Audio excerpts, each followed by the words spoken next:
ओम नमः शिवाय। हर हर महादेव। प्राचीन काल में पुण्य सलीला नर्मदा के पावन तट पर नरमपुर नामक एक अति रमणीय छोटा सा गांव था।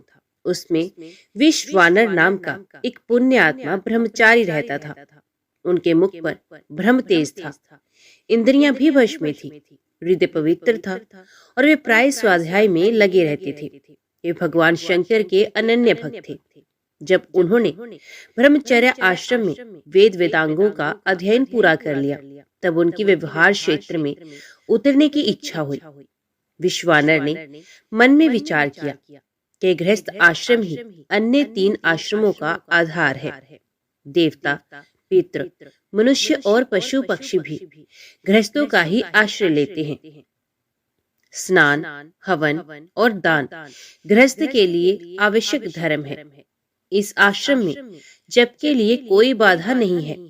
चित्त स्वभाव से ही चंचल है। गृहस्थ का चित्त एक स्त्री में बंधा रहता है। चरित्र की रक्षा के लिए धर्मपत्नी उसका कवच है। यदि मैं विवाह नहीं करूं, हठ से, लोक लाज से अथवा स्वार्थवश ब्रह्मचारी के ही वेश में रहूं और मेरे मन में बुरी वासनाएं आती रहें, तो मेरा वे ब्रह्मचर्य किस काम का।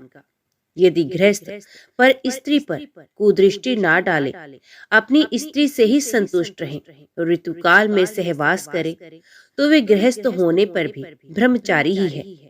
जो राग द्वेष से रहित हो, सदाचार पूर्वक गृहस्थ जीवन व्यतीत करता है, वे वानप्रस्थ से भी श्रेष्ठ है। क्षणिक वैराग्य के आवेश में आकर कोई घर छोड़ दे और घर की बातों का ही चिंतन करता रहे, तो उसे त्याग का कोई फल नहीं मिलता। जो गृहस्थ किसी से किसी वस्तु की याचना नहीं करता, भगवान जिस परिस्थिति में रखे उसी में प्रसन्न रहता है, वह उन सन्यासियों से बहुत ही उत्तम है जो भोजन के अतिरिक्त किसी भी वस्तु की भिक्षा मांगते हैं। अतएव मुझे गृहस्थ आश्रम को ही स्वीकार करना चाहिए।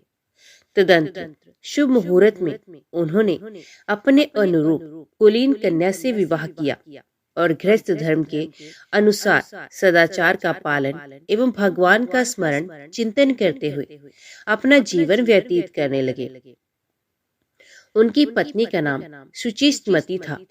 वे अपने पति को ही भगवान का स्वरूप मानकर उनकी सेवा करती थी।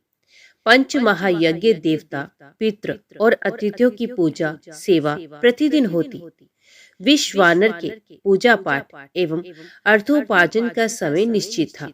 उनका प्रत्येक काम धर्म की प्रेरणा से युक्त ही होता था।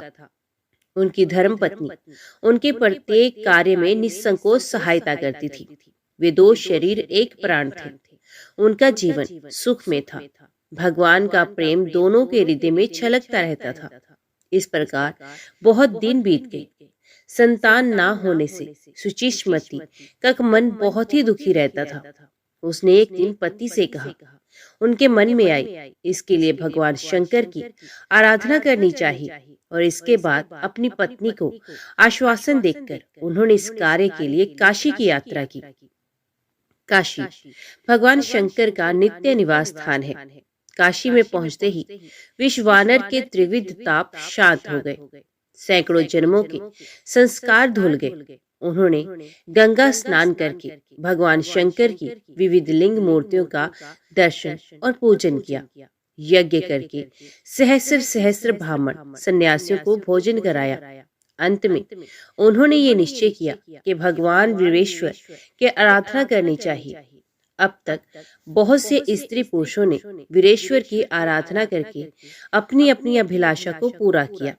मैं इन्हीं की आराधना करूंगा, इन्हीं की सेवा अर्चना से इन्हें पुत्र रूप में प्राप्त करूंगा। ऐसा दृढ़ निश्चय करके विश्वानर भगवान की उपासना में लग गए। उन्होंने 13 महीने तक भगवान की पूजा की। कभी एक समय खा लेते, कभी बिना मांगे जो कुछ मिल जाता वही खाकर रह जाते। कभी दूध पी लेते, कभी फल खा लेते, तो कभी कुछ भी ना खाते। 1 महीने तक 1 मुट्ठी तिल प्रतिदिन खाकर रह गए। किसी महीने में पानी ही पीकर रह गए, तो किसी महीने में वे भी नहीं। इस प्रकार घोर तपस्या करते हुए उन्होंने 12 महीने व्यतीत किए। 13वें महीने एक दिन प्रातः काल ही गंगा स्नान करके भगवान की पूजा करने के लिए आए। उन्होंने जब मूर्ति की ओर देखा तो बीचों बीच लिंग में एक बालक दिखाई दिया। 8 वर्ष की अवस्था मालूम पड़ती थी। सब अंगों में भस्म लगा हुआ था। बड़ी बड़ी आंखें थी, लाल लाल अधर था, सर पर पीली जटा और मुख पर हंसी थी। बाल कोचित वेश था, शरीर पर वस्त्र नहीं था। लीलापूर्ण हंसी से चित्त को मोह रहा था। ये बालक बालक नहीं, साक्षात भगवान शंकर थे। विश्वानर अपने इष्ट देव को पहचानकर उनके चरणों पर गिर पड़े और आंखों के जल से उनका अभिषेक किया। रोमांचित शरीर एवं गदगद कंठ से अंजलि बांधकर उन्होंने स्तुति की और उनके चरणों पर गिर पड़े। भगवान शंकर ने कहा, तुम्हारी जो इच्छा हो मांग लो। विश्वानर ने कहा, प्रभु आप सर्वज्ञ हैं, आपके लिए अज्ञात क्या है? एक तो मैंने इच्छा करके ही अपराध किया, दूसरे अब आप याचना करने को कह रहे हैं। याचना तो दीनता की मूर्ति है। आप जानबूझकर मुझे इसके लिए क्यों प्रेरित कर रहे हैं? भगवान शंकर ने कहा, तुम्हारी अभिलाषा पूर्ण होगी। शुचिष्मति की इच्छा पूर्ण करने के लिए तुमने जो तपस्या की है वे सर्वथा उचित है। मैं एक रूप से तुम्हारा पुत्र बनूंगा। मेरा नाम गृहपति, अग्नि अथवा वैश्वानर होगा। इतना कहकर भगवान अंतर ध्यान हो गए और विश्वानर बड़े आनंद के साथ भगवान का स्मरण करते हुए घर लौट आए। समय पर शुचिष्मति गर्भवती हुई। विश्वानर ने शास्त्र के अनुसार सभी संस्कार किए। जिस दिन पुत्र जन्म हुआ उस दिन सब दिशाएं आनंद से परिपूर्ण हो गई। नवजात शिशु का जात कर्म संस्कार और श्रुति के अनुसार नामकरण किया गया। शिशु का नाम गृहपति रखा गया। 5वें वर्ष यज्ञोपवीत संस्कार के साथ ही कुमार का वेदाध्ययन प्रारंभ हुआ। कुल 3 वर्ष के समय में समस्त शास्त्रों का सांगोपांग अध्ययन करके, जबकि दूसरों के लिए इतने अल्पकाल में उनका प्रायण भी असंभव है, वैश्वानर अपने पिता के पास लौट आए और उन्होंने अपने विनय, सेवा, सहिष्णुता आदि से न केवल अपने माता पिता को बल्कि सभी लोगों को चकित कर दिया। बालकों का एकमात्र कर्तव्य है माता पिता की सेवा, उनकी आज्ञा का पालन और सबके साथ विनय का व्यवहार। वैश्वानर इसके आचार्य थे, आदर्श थे। विद्या के साथ विनय भी चाहिए। यही मणि कांचन संयोग है। एक दिन घूमते घूमते देवऋषि नारद नरमपुर में विश्वानर के घर आए। शुचिष्मति और विश्वानर ने प्रेम और आनंद से भरकर उनका आतिथ्य सत्कार किया। वैश्वानर गृहपति ने आकर उनके चरणों में प्रणाम किया। देवऋषि नारद ने आशीर्वाद देकर विश्वानर से बालक की प्रशंसा करते हुए कहा, तुम्हारा दाम्पत्य जीवन धन्य है। ये तुम्हारा बहुत बड़ा सौभाग्य है कि तुम्हें ऐसा आज्ञाकारी पुत्र प्राप्त हुआ। पुत्र के लिए तो इससे बढ़कर और कोई कर्तव्य ही नहीं है। उसके लिए माता पिता ही गुरु और देवता है। उनकी सेवा ही सदाचार है। उनके चरणों का जल ही तीर्थ है। पुत्र के लिए संसार में पिता ही परमात्मा है। पिता से भी बढ़कर माता है, क्योंकि 10 महीने तक पेट में रखना और बचपन में पालन पोषण करना माता का ही काम है। गंगा के पवित्र जल से अभिषेक करने पर वैसी पवित्रता नहीं प्राप्त होती जैसी माता के चरणामृत के स्पर्श से प्राप्त होती है। संन्यास लेने पर पुत्र पिता के लिए वंदनीय हो जाता है, परंतु माता सन्यासी पुत्र के लिए भी वंदनीय रहती है। तुम दोनों धन्य हो, क्योंकि तुम्हें ऐसा पुत्र रत्न प्राप्त हुआ है। देवऋषि नारद जब ये कह रहे थे, माता पिता के हृदय में कितना हर्ष हुआ होगा, इसका अनुमान कौन कर सकता है। देवऋषि नारद वैश्वानर को अपने पास बुलाते हुए कहा, बेटा आओ मेरी गोद में बैठ जाओ। मैं तनिक तुम्हारे शरीर के लक्षणों को तो देखूं। माता पिता की आज्ञा से वैश्वानर देवऋषि नारद को प्रणाम करके बड़ी नम्रता से उनकी गोद में बैठ गए। देवऋषि नारद ने शरीर का एक एक लक्षण देखा, तालु, जीभ और दांत भी देखे।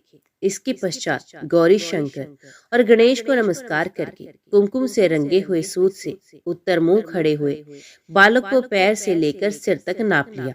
उसके बाद कहा, हे विश्वानर, 108 अंगुल जिसके शरीर का प्रमाण होता है वे लोकपाल होता है। तुम्हारा बालक वैसा ही है। इसके शरीर में उत्तम पुरुष के 3200 लक्षण मिलते हैं। इसके 5 अंग दीर्घ हैं, दोनों नेत्र, ठोड़ी, जानु और नासिका। 5 अंग सूक्ष्म हैं, त्वचा, केश, दांत, उंगलियां और अंगुलियों की गांठें। इसके 3 अंग हर्षव हैं, ग्रीवा, जंघा और मूत्रेंद्रिय। स्वर, अंतकरण और नाभि, ये 3 गंभीर हैं। इसके 6 स्थान ऊंचे हैं, वक्षस्थल, उदर, मुख, ललाट, कंधे और हाथ। इसके 7 स्थान लाल हैं, दोनों हाथ, दोनों आंखों के कोने, तालु, जीवा, ओष्ठ, अधर और नख। 3 स्थान विस्तीर्ण है, ललाट, कट और वक्षस्थल। इन लक्षणों से ये सिद्ध होता है कि ये बालक महापुरुष है। देव ऋषि नारद ने इनके अतिरिक्त माता पिता को और बहुत से लक्षण दिखाए जिनसे बालक की असाधारणता सिद्ध होती थी। माता पिता सुनते सुनते आघाते न थे। वे चाहते थे देव ऋषि और कुछ कहे। देव ऋषि ने भी अपनी ओर से कोई बात उठा न सकी। देव ऋषि ने अंत में कहा, इस बालक में सब गुण है, सब लक्षण है, ये निष्कलंक चंद्रमा है। फिर भी ब्रह्मा इसे छोड़ेंगे नहीं। विधाता के विपरीत होने पर सारे गुण दोष बन जाते हैं। अभी इसका 9वां वर्ष चल रहा है। 12वें वर्ष विद्युत के द्वारा इसकी मृत्यु हो सकती है। इतना कहकर देवऋषि नारद आकाश मार्ग से चले गए। माता पिता के हृदय पर तो मानो अभी वज्रपात हो गया। वैश्वानर ने देखा मेरे माँ बाप बहुत दुखी हो रहे हैं। उन्होंने मुस्कुराकर कहा, माँ, तुम लोग क्यों डर रहे हो? तुम्हारे चरण कमलों की धूली जब मैं अपने सर पर रखे रहूंगा तब काल भी मेरा स्पर्श नहीं कर सकता। वज्र में तो रखा ही क्या है। मेरे अनन्य स्नेही पूजनियों, मैं प्रतिज्ञा करता हूँ, यदि मैं तुम्हारा पुत्र हूँ तो ऐसा काम करके दिखाऊंगा कि वज्र और मृत्यु दोनों मुझसे भयभीत रहेंगे।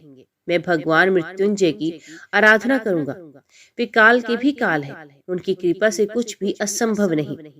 वैश्वानर की वाणी क्या थी? अमृत की वर्षा थी। माता पिता का हृदय शीतल हो गया। उनके सुख की सीमा न रही। वे बोले, भगवान शंकर बड़े दयालु हैं। उन्होंने एक नहीं अनेकों की रक्षा की है। परले की धधकती हुई आग वे हलाहल विष जिसकी ज्वाला से त्रिलोकी भस्म हो जाती, करुणा परवश होकर भगवान शंकर पी गए। उनसे बढ़कर दयालु और कौन हो सकता है? जाओ, तुम उन्हीं के शरण में जाओ। उनका आराधना ही जीवन की पूर्णता है। वैश्वानर ने माता पिता के चरणों में प्रणाम किया, उन्हें आश्वासन दिया और प्रदक्षिणा करके काशी की यात्रा की। वैश्वानर का हृदय काशी के दर्शन मात्र से खिल उठा। मणिकर्णिका घाट पर स्नान करके विश्वेश्वर का दर्शन किया। इतना सुंदर, इतना मनोहर दर्शन, मानो परमानंद ही उस लिंग के रूप में प्रकट हो गया हो। वैश्वानर ने सोचा, मैं धन्य हूँ त्रिलोकी के सारस्वत शंकर का दर्शन करके। मेरा बड़ा सौभाग्य है कि मैं अपने प्रभु के दर्शन से स्नात हुआ। देव ऋषि नारद ने मुझ पर बड़ी कृपा की, जिससे जीवन का ये परम लाभ मुझे प्राप्त हुआ। मैं अब कृत्य हूँ।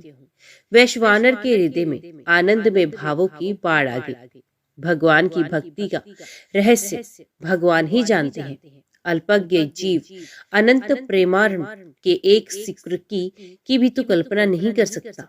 इससे करुणा परवश भगवान भक्त में के वेश में आते हैं। भक्त कभी भगवान से विभक्त नहीं होते, चाहे भगवान भक्त के हृदय में प्रकट होकर प्रेम की लीला करे, चाहे भक्त के रूप में, दोनों में एक ही बात है। आज साक्षात शंकर भी जीवों के कल्याण के लिए भक्तों का साज सज रहे हैं।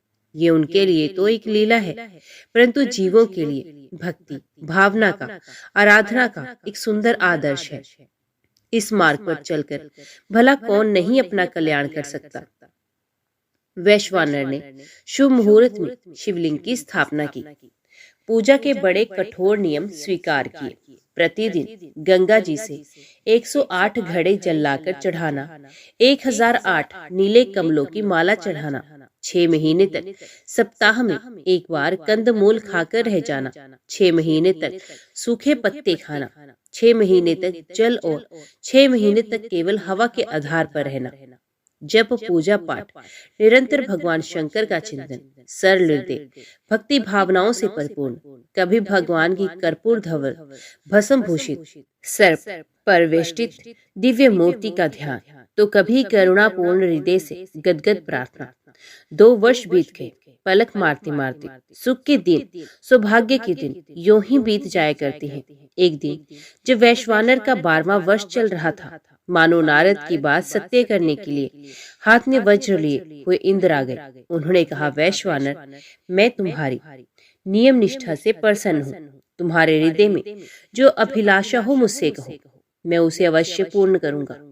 वैश्वानर ने बड़े ही कोमल स्वर में कहा, देवेंद्र, मैं आपको जानता हूँ, आप सब कुछ कर सकते हैं, परंतु मेरे स्वामी तो एकमात्र भगवान शंकर हैं। मैं उनके अतिरिक्त और किसी से वर नहीं ले सकता।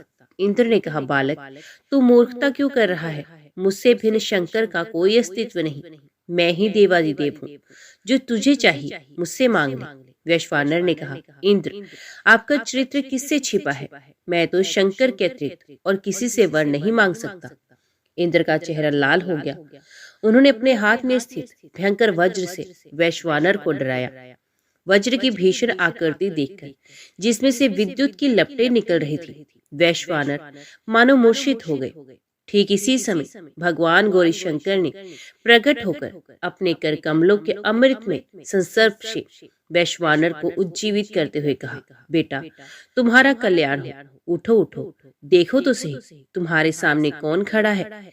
उस सुधा मधुर वाणी को सुनकर वैश्वानर ने अपनी आंखें खोली और देखा कि कोटि कोटि सूर्य के समान प्रकाशमान भगवान शंकर सामने खड़े हैं। ललाट पर लोचन, कंठ में कालिमा, बाईं ओर जगजननी पार्वती, जटा में स्थित चंद्रमा की किरणें आनंद की वर्षा कर रही थी। कर्पूर उज्ज्वल शरीर पर गज चर्म का आच्छादन और सर्पों का आभूषण। आनंद के उद्रेक से वैश्वानर का गला भर आया, शरीर पुलकायमान हो गया। बोलने की इच्छा होने पर भी जबान बंद हो गई। वैश्वानर चित्र लिखे की भांति स्थिर हो गया, अपने आप को भी भूल गया। ना नमस्कार, ना स्तोत्र और ना ही कोई प्रार्थना। एक और गौरी शंकर और दूसरी ओर वैश्वानर। वैश्वानर चकित था, भगवान शंकर मुस्कुरा रहे थे। भगवान शंकर ने मौन भंग किया। वे बोले, बाल वैश्वानर, क्या तुम इंद्र का वज्र देखकर भयभीत हो गए? डरो मत, मैंने ही इंद्र का रूप धारण करके तुम्हें परखना चाहा था।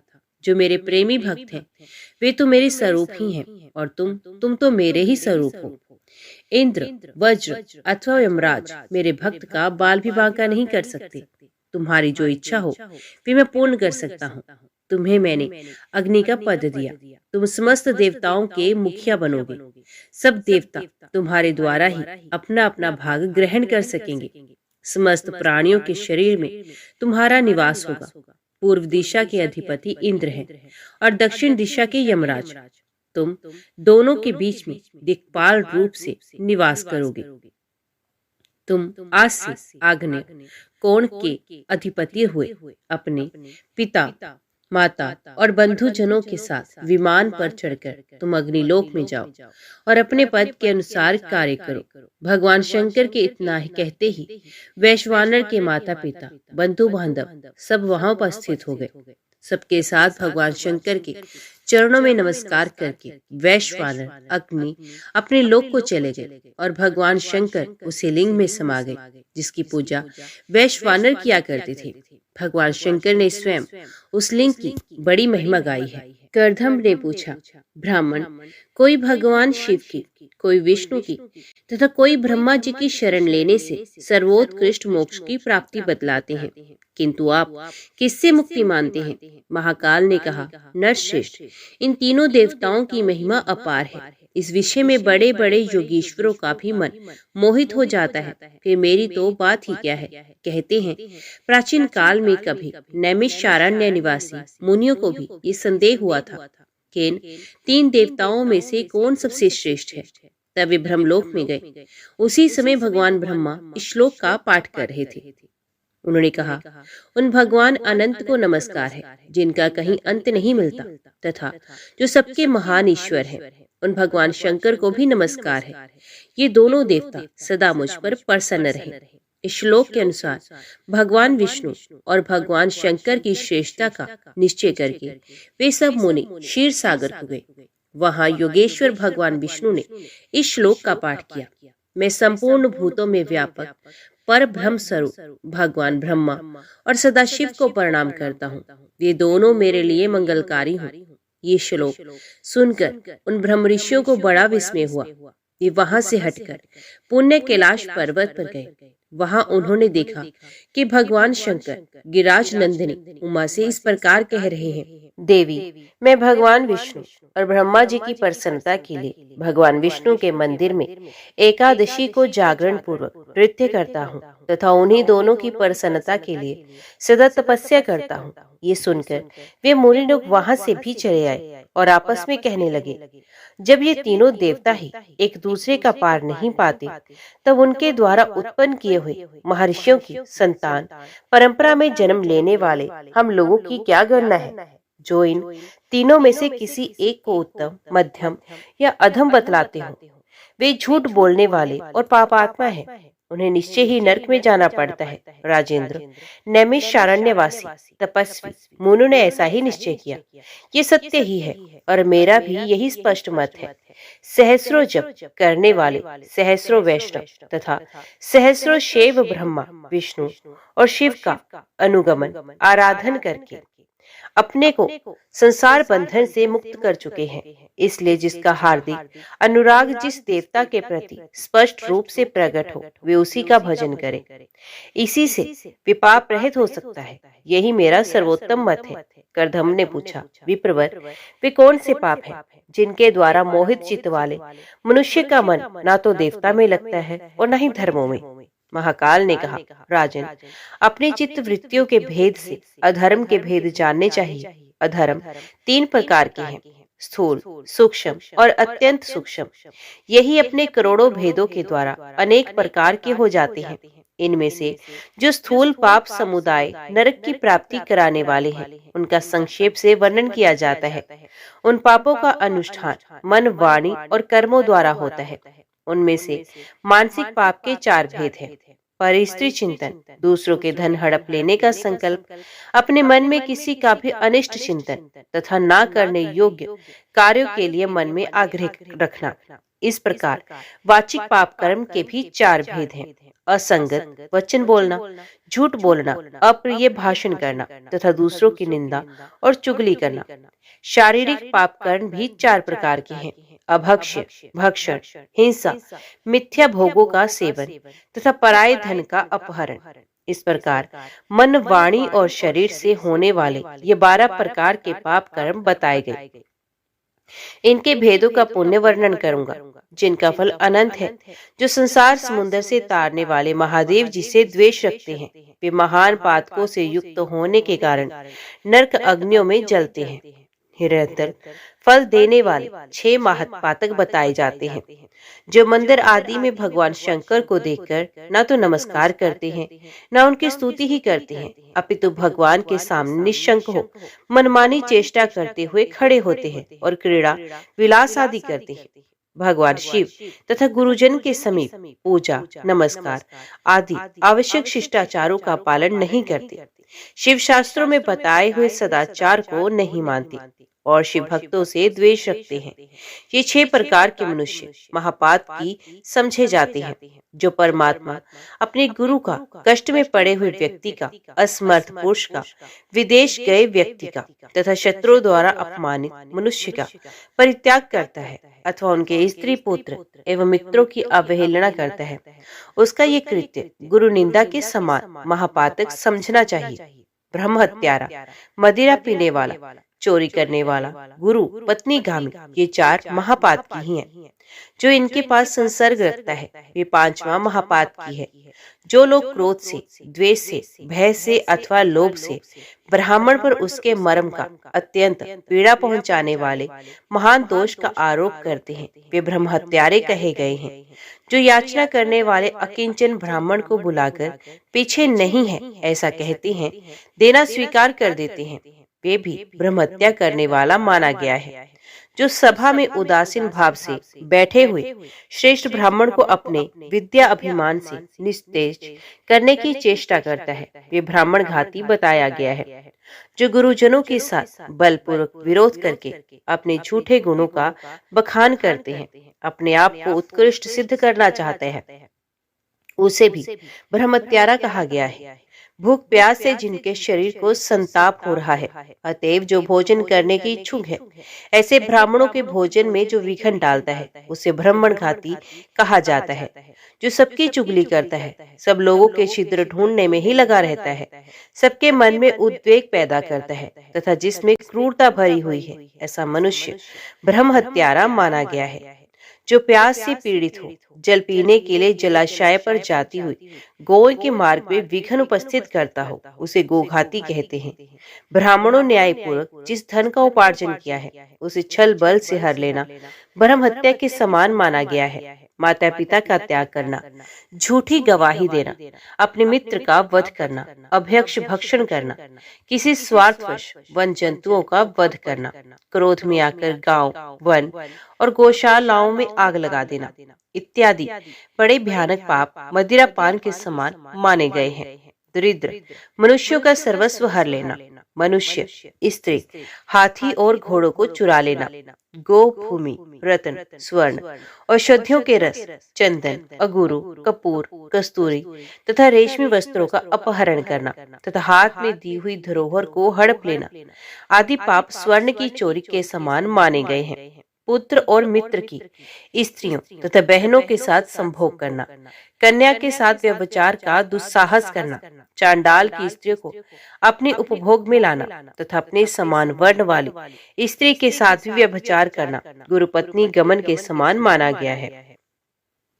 अहंकार, अधिक क्रोध, पाखंड, कृतघ्नता, अत्यंत विषयासक्ति, कृपणता, शठता, ईर्ष्या तथा बिना किसी अपराध के ही पुत्र, मित्र, पत्नी, स्वामी और सेवकों का परित्याग करना, साधु, बंधु, तपस्वी, गाय, छत्री, वैश्य, स्त्री और शूद्रों को मारना और पीटना, भगवान शिव के आवास स्थान पर लगे हुए वृक्षों और पुष्प वाटिका का आदि को नष्ट करना, जो यज्ञ के अधिकारी नहीं है उनका यज्ञ कराना, जिनसे याचना करना उचित नहीं उनसे याचना करना, यज्ञ, बगीचा, पोखरा, पत्नी और संतान को बेचना, तीर्थ यात्रा, उपवास, व्रत तथा मंदिर निर्माण आदि के पुण्यों का विक्रय करना, स्त्री के धन से जीविका चलाना, स्त्रियों के अत्यंत वशीभूत रहना, स्त्रियों की रक्षा न करना, ऋण न चुकाना, झूठ बोलकर जीविका चलाना, साध्वी कन्या की बातों में दोष निकालना, विष तथा मारण यंत्र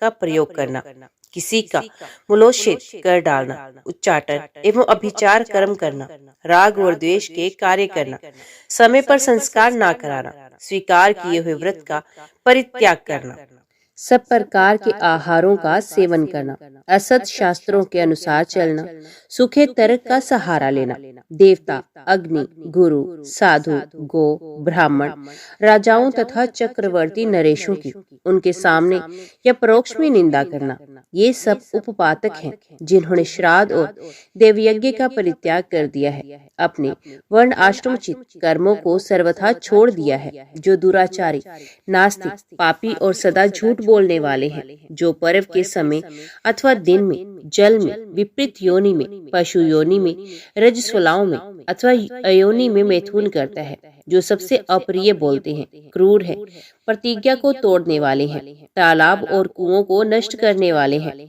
जो रस का विक्रय करते हैं तथा एक ही पंक्ति में बैठे हुए लोगों को भोजन कराते समय पंक्ति भेद करते हैं, वे लोग इस सभी पापों के कारण उत्पात की माने गए हैं, जो इनकी अपेक्षा कुछ न्यून श्रेणी के पापों से युक्त हैं, वे पापी कहलाते हैं। अब उनका वर्णन सुनो, जो गो, ब्राह्मण, कन्या, स्वामी, मित्र तथा तपस्वी जनों के कार्यों में अंतर डालते हैं, वे पापी माने गए हैं। जो दूसरों की संपत्ति से जलते हैं, नीच जाति की स्त्री का सेवन करते हैं, गौशाला, अग्नि, जल, सड़क तथा वृक्षों की छाया में, वृक्षों पर, बगीचों और मंदिरों में जो मलमूत्र आदि का त्याग करते हैं वे पापी हैं।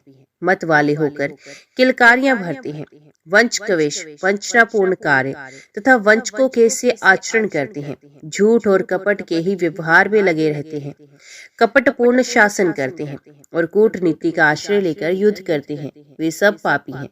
जो अपने सेवकों के प्रति अत्यंत निष्ठुर और पशुओं का दमन करने वाले, उनके अंडकोश छेदन करने वाले, जो झूठी बातें बोलता और स्त्री, पुत्र, मित्र, बाल, वृद्ध, दुर्बल, रोगी, भृत्य वर्ग, अतिथि वर्ग तथा भाई बंधुओं को भूखे छोड़कर अकेला ही भोजन करता है, स्वयं तो मिठाई खाना और ब्राह्मणों को दूसरी वस्तुएं देता है, उसका पाक व्यर्थ जाना चाहिए, अर्थात उसके लिए की दान और यज्ञ आदि का कोई फल नहीं है। विभ्रमवादी विद्वानों द्वारा निंदित होता है। जो अजितेंद्रिय मनुष्य स्वयं ही कोई नियम लेकर फिर उन्हें त्याग देता है, प्रतिदिन गौओं को मारते और उन्हें बार बार त्रास देते हैं। जो दुर्बलों का पोषण नहीं करते, पशुओं के ऊपर अधिक भार लाद कर उन्हें पीड़ा देते हैं, उनकी पीठ में घाव ही जाने पर उन्हें स्वारी में जोतते हैं, उनको भोजन ना देकर स्वयं खाते हैं और रोगी होने पर भी उनकी दवा नहीं करते, वे सब पापी हैं। जो सामुद्रिक शास्त्र को जीविका का साधन बनाता है, जो शुद्र काल को में उत्पन्न स्त्री को अपनी भार्या बनाकर रखता है, जो धर्मात्मा होने का ढोंग रचता है, वे सब के सब पापी माने गए हैं। जो राजा शास्त्रीय आज्ञा का उल्लंघन करके प्रजा से मनमाना कर लेता है, सदा दंड देने की ही रुचि रखता है, अथवा जो अपराधी को भी दंड देने की रुचि नहीं रखता तथा जिसके राज्य में प्रजा घूस लेने वाले अधिकारियों और चोरों से पीड़ित होती है, वे नरक के आग में पकाया जाता है। जो चोरी से दूर रहने वाले को चोर समझता है और वास्तविक चोर को चोर नहीं मानता, वे आलस से, दोष से दूषित तथा दुर्व्यसनों में आसक्त राजा नरक में जाता है। पुराण वेता विद्वान इस प्रकार के और भी बहुत से पाप बताते हैं। दूसरों की कोई भी वस्तु वे सरसों के बराबर भी छोटी क्यों ना हो, अपहरण करने पर मनुष्य पापी एवं नरक में गिरने का अधिकारी होता है, इसमें तनिक भी संदेह नहीं है। इस प्रकार के पाप बन जाने पर मनुष्य प्राण त्याग के पश्चात नरक का कष्ट भोगने के लिए पूर्व शरीर की ही भांति एक यातना देह प्राप्त करता है। अतः नरक में डालने वाले इन तीनों ही प्रकार के पाप कर्मों को त्याग देना चाहिए और श्रद्धा पूर्वक भगवान सदाशिव की शरण लेनी चाहिए। संसर्गवश, कौतूहलवश अथवा लोभ से भी भगवान शंकर के प्रति किए हुए नमस्कार, स्तुति, पूजा तथा नाम संकीर्तन कभी विफल नहीं होते। करधम बोले, ब्राह्मण, अब भगवान शंकर की पूजा का विधान संक्षेप से बताने की कृपा करें, जिसका पालन करने से मनुष्य शिव के पूजन का पूरा फल प्राप्त कर सके। महाकाल ने कहा, राजन, सदा प्रातः काल, मध्याह्न काल और सायंकाल में भगवान शंकर का भजन करें। उनके दर्शन और स्पर्श से मनुष्य निश्चय ही कृतार्थ हो जाता है। पहले स्नान करें, अथवा यदि रोग आदि संकट से ग्रस्त हो तो केवल भस्म स्नान करें, अथवा कंठ तक जल से स्नान करें। ये भी संभव ना हो तो केवल मंत्र स्नान ही करें। स्नान के पश्चात ऊनी वस्त्र पहने अथवा श्वेत वस्त्र धारण करें, या किसी रंग में रंगा हुआ नवीन वस्त्र पहने। मैला अथवा सिला हुआ वस्त्र ना धारण करें। धोत वस्त्र के अतिरिक्त उत्तरी वस्त्र भी धारण करना चाहिए, अन्यथा उनके बिना पूजन निष्फल होता है। जो पुरुष ललाट में, हृदय में और दोनों कंधों पर भस्म का त्रिपुंड धारण करके प्रसन्नता पूर्वक महादेव जी की पूजा करता है, वे अल्पकाल में भगवान शिव का दर्शन पाता है। उपासक अपने सब दोषों को मन से निकालकर भगवान शिव के मंदिर में प्रवेश करें। प्रवेश करके पहले महादेव जी को प्रणाम करें, तदंतर मंदिर के गर्भगृह में प्रवेश करें, फिर हाथ पैर धोकर मन ही मन भगवान का चिंतन करते हुए उनके श्री विग्रह पर चढ़े हुए निर्माल्य को हटाएं, जो भगवान शिव के मंदिर में भक्ति पूर्वक मार्जन करते हैं। झाड़ू देने का कार्य करते हैं। भगवान शंकर भी उसके अंतकरण का मार्जन शोधन कर देते हैं। तत्पश्चात स्वच्छ जल से गुड़वों को भर ले। सभी गुड़वे बराबर और सुंदर होने चाहिए, उनमें कोई छेद न रहे, वे फूटे न हो, सबकी बनावट अच्छी हो, सभी वस्त्र से शाने हुए जल से परिपूर्ण हो, उन्हें चंदन और धूप से सुवासित किया गया हो। ओम नमः शिवाय इस षडाक्षर मंत्र का जप करते हुए उन गड़वों को धोया जाए, भरा गया और लाया गया हो। ऐसे 108 गुड़वों का जुगाड़ कर ले। इतना ना हो तो 28 अथवा 18 गुड़वों का प्रबंध करें। कम से कम 4 गुड़वे अवश्य रखें, इतने से कम ना करें। दूध, दही, घी, शहद तथा ईख का रस, इन सब सामग्री को एकत्रित करके भगवान शिव के वाम भाग में रख दे। तदंतर बाहर निकलकर अब पहले द्वारपालों की पूजा करें। उन सबके वाचक मंत्र क्रमश बतलाए जाते हैं। ओम गण गणपतये नमः, ओम शेम क्षेत्रपालाय नमः, ओम गुम गुरु भयो नमः। इन 3 मंत्रों से आकाश में पूजन सामग्री समर्पित करें। तत्पश्चात चारों दिशाओं में क्रमश कुल देवता नंदी, महाकाल और धाता विधाता की पूजा करें। इनकी पूजा के मंत्र इस प्रकार है। ओम कुम कुल देवताय नमः, ओम नम नंदिने नमः, ओम महाकालाय नमः, ओम धाम धात्रे विधात्रे नमः। इस प्रकार बाहर पूजा करने के पश्चात भीतर प्रवेश करके शिवलिंग से कुछ दक्षिण भाग में पवित्रता पूर्वक उत्तराभिमुख होकर बैठे। शरीर को संभाव से रखते हुए आसन पर आसीन हो। क्षण भर भगवान का ध्यान करें। कमल के आकार का सूर्य मंडल है, उसके मध्य भाग में चंद्रमंडल की स्थिति है, उसके भी मध्य भाग में अग्निमंडल है जो धर्म आदि से घिरा हुआ है। इस प्रकार अग्निमंडल का चिंतन करके उसके मध्य भाग में विश्वरूप भगवान शंकर का भावना द्वारा साक्षात्कार करें। भगवान शिव अपनी वामा और ज्येष्ठा आदि शक्तियों से संयुक्त हैं। उनके 5 मुख और 10 भुजाएं हैं। प्रत्येक मुख में 3-3 नेत्र शोभा पाते हैं। उनके मस्तक चंद्रमा से विभूषित हैं। भगवान के वामांग में गिरिराज नंदिनी भगवती उमा विराजमान है तथा सिद्धगण बारंबार उनकी स्तुति कर रहे हैं। इस प्रकार भगवान शिव का ध्यान करें। राजन, ध्यान के पश्चात शंकर जी की सेवा में पादमों और अर्घ्य निवेदन करें। जल, अक्षत, कुशा, चंदन, पुष्प, सरसों, दूध, दही और मधु, ये अर्घ्य के 9 अंग बतलाए गए हैं। इन सबको एकत्रित करके अर्घ्य देना चाहिए। तत्पश्चात श्रद्धा से आदर्चित हो शिवलिंग को स्नान कराना प्रारंभ करें। पहले गड़ुआ हाथ में लेकर स्नान कराएं। आधे गड़ुए में शिवलिंग को पहले नहलाएं, फिर हाथ में रगड़कर मैल साफ करें। पुनः गड़ुए के समूचे जल से स्नान कराएं। स्नान के पश्चात पूजन करें और धूप दें। इसके बाद भक्ति पूर्वक भगवान शिव को प्रणाम करके मूल मंत्र से उन्हें स्नान कराएं। ओम हुम विश्वमूर्ते शिवाय नमः। ये द्वाक्षर मूल मंत्र है। इस मूल मंत्र से जल और धूप से किए हुए पूजन के अतिरिक्त जल, दूध, दही, मधु, घृत और ईख के रस द्वारा पृथक पृथक स्नान कराएं। फिर सब गड़वों के जल से स्नान कराएं। तदंतर गंध द्रव्यों का लेपन करके श्री विग्रह का रुखापन दूर करें। रूखापन दूर करके पुण्य नहलाएं और चंदन का लेप करें। तत्पश्चात भांति भांति के पुष्पों से पूजन करें। उसकी विधि सुनो। आधार पीठ के अग्निकोण वाले पाए में ओम धर्माय नमः इस मंत्र से धर्म की पूजा करें। नृत्य कोण कोण वाले पाए जाते हैं। ओम ज्ञानाय नमः इस मंत्र के द्वारा ज्ञान का पूजन करें।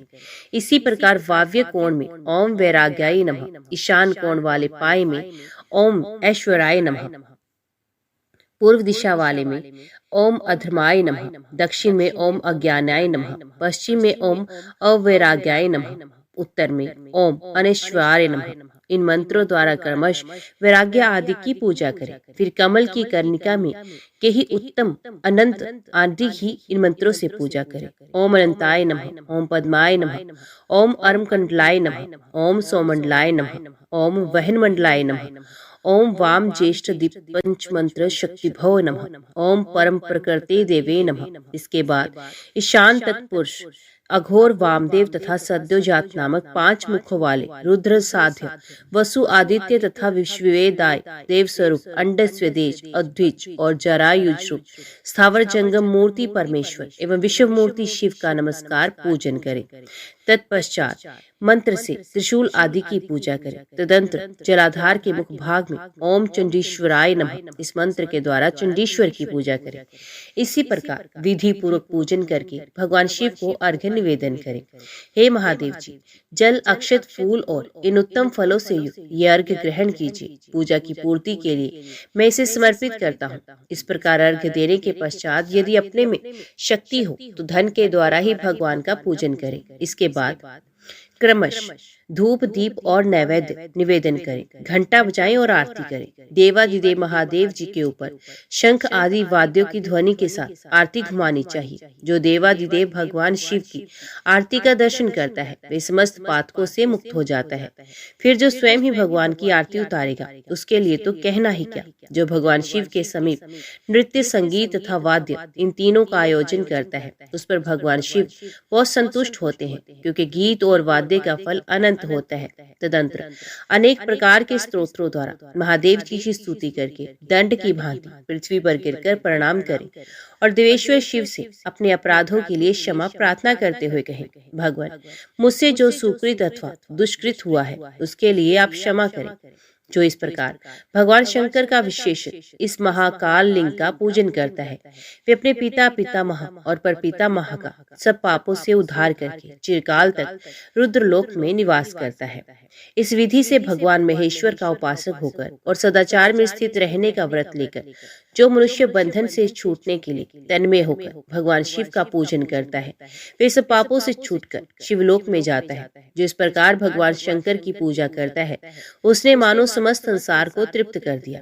किंतु राजन, ये सब पूजन उसी का फल सफल होता है जो कभी सदाचार का उल्लंघन नहीं करता। आचार से धर्म फल सफल होता है। आचार से ही मनुष्य स्वर्ग का सुख भोगता है। आचार से ही आयु प्राप्त होती है तथा आचार अशुभ लक्षणों को नष्ट कर देता है।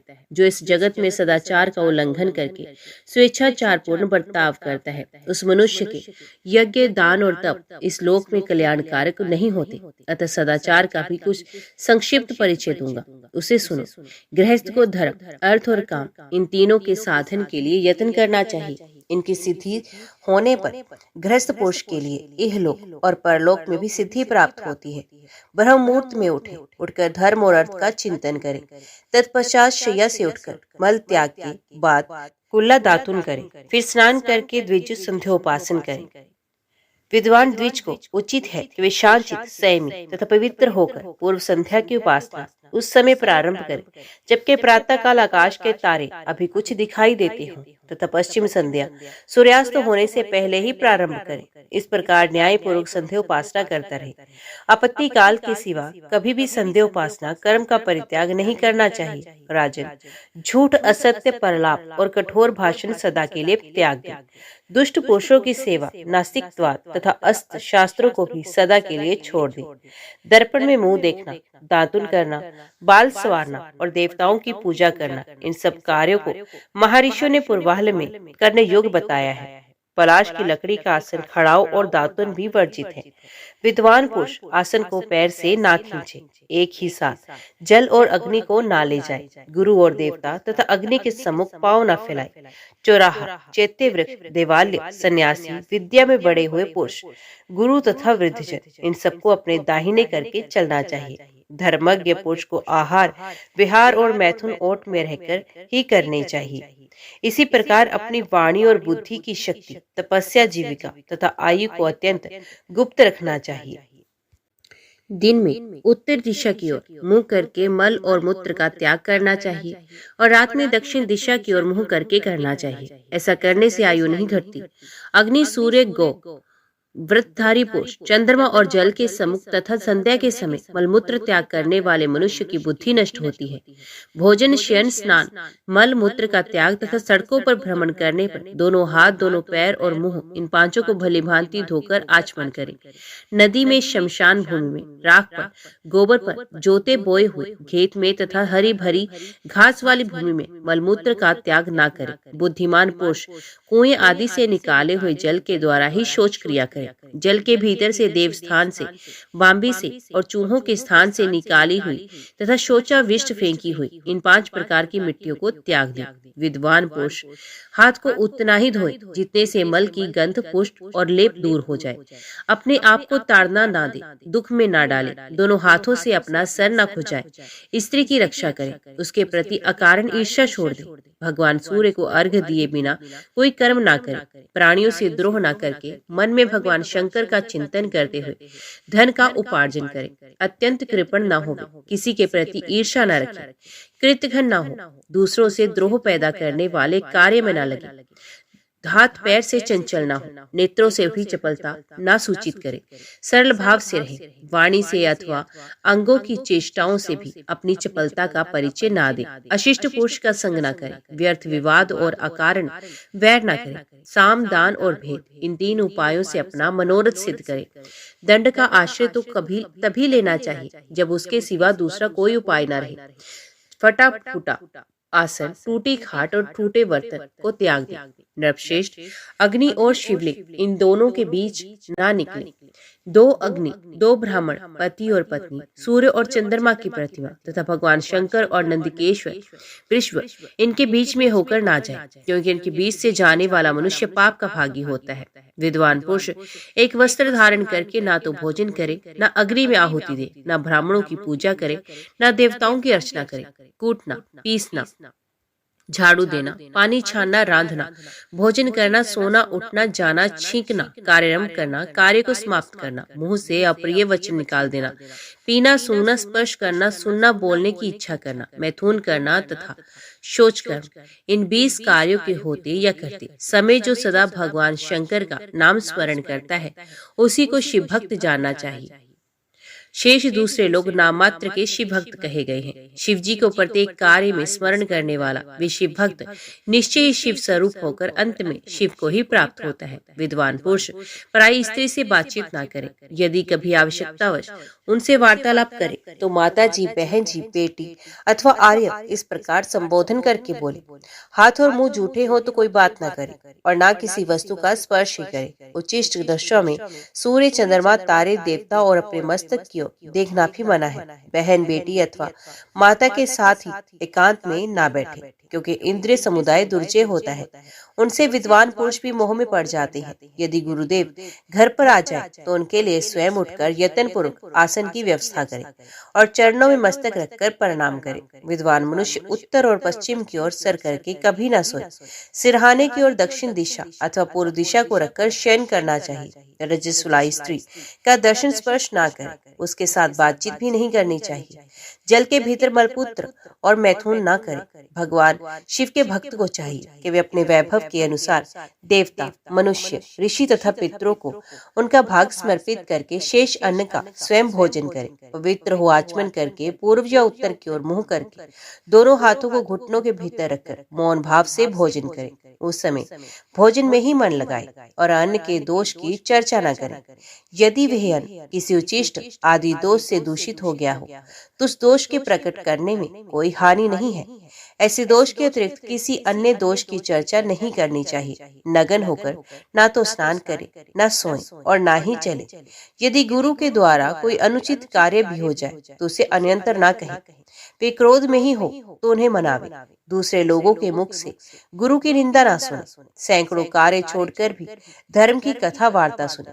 प्रतिदिन धर्म चर्चा श्रवण करने वाला मनुष्य अपने अंतकरण को उसी प्रकार शुद्ध कर लेता है जैसे नित्य प्रति झाड़ू देने अथवा सफाई करने से घर और दर्पण स्वच्छ होते हैं।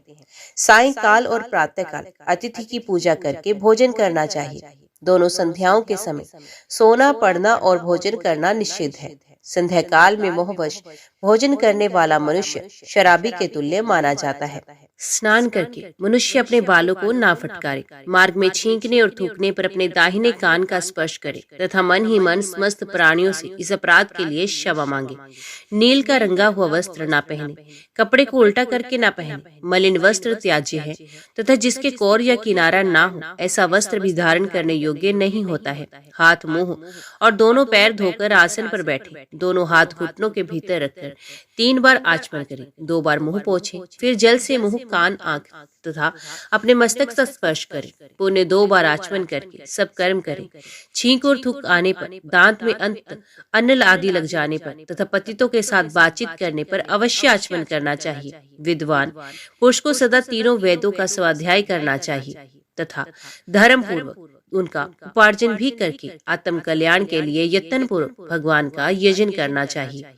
बुद्धिमान पुरुष को उचित है कि वे नीच श्रेणी के मनुष्यों के लिए भी कभी अनादर सूचक तू का प्रयोग ना करें। गुरुजनों के लिए तू कह देना या उनका वध कर डालना दोनों बराबर है। सत्य बोले, मित्र भाव से रहे, सदा ऐसी बात बोले जो दूसरों को सांत्वना देने वाली हो, परलोक में जो हितकर हो। उसी कार्य में गंभीर बुद्धि वाले पुरुषों को अपना शरीर और मन लगाना चाहिए। स्वच्छ इंद्रियों वाले पुरुषों को तीर्थ स्थान, उपवास, व्रत, सत्पात्र को दिए गए दान, होम, जप, यज्ञ, शिव पूजा तथा देवताओं की विशेष पूजा आदि के द्वारा सदा अपने अंतकरण का शोधन करना चाहिए। राजन, जिस कार्य को करते समय अपने आत्मा को घृणा ना हो तथा जो महात्मा पुरुष के लिए गोपनीय, छिपाने योग्य ना हो, वह कार्य अनासक्त भाव से अवश्य करना चाहिए। ये मैंने तुमसे संक्षिप्त रूप से सदाचार का किंचित मात्र वर्णन किया है। शेष बातें तुम्हें स्मृतियों और पुराणों से सुननी चाहिए। इस प्रकार भगवान शिव की प्रीति के लिए धर्माचरण करने वाले गृहस्थ सदा गृहस्थ को इह लोक में धर्म, अर्थ और काम की प्राप्ति होकर परलोक में उसका परम कल्याण होता है। नारद जी कहते हैं, अर्जुन, जब महाकाल जी ने इस प्रकार भांति भांति के धर्मों का उपदेश कर रहे थे, उस समय आकाश में बड़ा भारी शब्द हुआ। तदनंतर महाकाल भगवान शिव के परम धाम को चले गए। कुरुनंदन, इस प्रकार इस महालिंग का आविर्भाव हुआ है। महाकाल का ये कूप और सरोवर भी परम पवित्र एवं सिद्धिदायक है। कुंती नंदन, जो मनुष्य यहाँ इस लिंग की आराधना में संलग्न होते हैं, महाकाल उन्हें अपने हृदय से लगाकर भगवान शिव की सेवा में प्रस्तुत करते हैं। अर्जुन, इस प्रकार महिसागर संगम तीर्थ में ये 7 लिंग प्रकट हुए। जो श्रेष्ठ मानव इस प्रसंग को पढ़ते अथवा सुनते हैं, वे भी धन्य हैं। ओम नमः शिवाय। हर हर महादेव। आज की वीडियो में इतना ही। उम्मीद करती हूँ वीडियो आपको पसंद आई होगी। वीडियो पसंद आई हो तो वीडियो को लाइक और चैनल को सब्सक्राइब जरूर कीजिएगा। ओम नमः शिवाय लिखकर कमेंट बॉक्स में अपनी हाजिरी और अपने सुझाव देना ना भूलेगा। तो मिलते हैं अगली कथा अगले अध्याय के साथ। तब तक के लिए देखते व सुनते रहिए। जय मां कंजक, जय माता दी।